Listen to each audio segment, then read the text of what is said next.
بسم الله والصلاة والسلام على رسول الله. قال النبي صلى الله عليه وسلم: من صام رمضان ثم أتبعه ستا من الشوال كان كصيام الدهر. رواه المسلم. نبی کریم صلی الله علیه و سلم می فرماید کسی که روزه گرفت ماه رمضان را و بعد از او 6 روز الشوال روزه گرفت.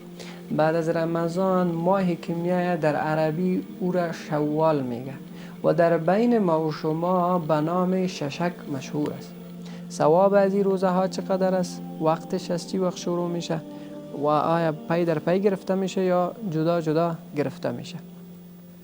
اولین چیزی را که گفتیم ثواب از اینمی 6 روز. رسول الله صلی الله علیه و سلم می فرماید کسی که رمضان را روزه گرفت و بعد از او 6 روز الشوال روزه گرفت، باز در آخر حدیث میگه مثال این انسان مانند کسی هست که تمام سال روزه گرفته باشه. چرا؟ در آیت قرآن کریم هم میآید اعوذ بالله من الشیطان الرجیم من جاء بالحسنة فله 10 امثالها. کسی که یک کار نیک انجام میده الله 10 برابر بر ازو ثواب میده. مثلا ما یک ماه را روزه گرفتیم، ماه رمضان را، الله متعال او را بر ما به 10 ماه حساب میکنه و 6 روز شوال که روزه میگیریم هر روزش به 10 روزه حساب شود.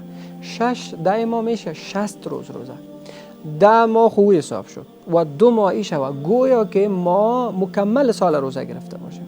وقتی مکمل سال روزه گرفتیم و ثواب دیگه از اینمی روزه هایی است که رسول الله صلی الله علیه و سلم کان کصیام الدهر.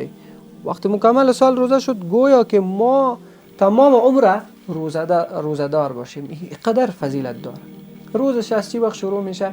از روز دوم، چون روز اول عید سعید فطر روزه گرفتن حرام است و از روز دوم شروع میشه. خب بهتری است که روز دوم سوم تیر شه و بعد از اون ما شروع بکنیم. چرا؟ یا ما جایی میریم یا کسی میایه، یعنی یک نوع بر ما یک تنگی میایه یا یک نوع ما در تنگنای قرار میگیریم، چون امکان نداره وقتی یک میمان بیایه و او نان بخوره و ما نخوریم در دل از او یک چیز میگرده.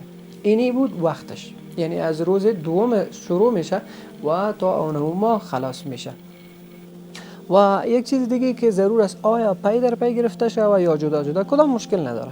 اگر یک انسان پی در پی میگیره، مثلا از شنبه شروع میکنه تا پنج شنبه خلاصش میکنه، هیچ مشکل نداره. یا اگر یک انسان در یک هفته 2 روزش میگیره، باز دیگه هفته 2 روزش میگیره، باز دیگه هفته 2 روزش میگیره، هیچ مشکل نداره. به هر رقمی که میتونه انسان باید این میار روزه بگیره، به خاطر از اینکه خیلی زیاد ثواب داره.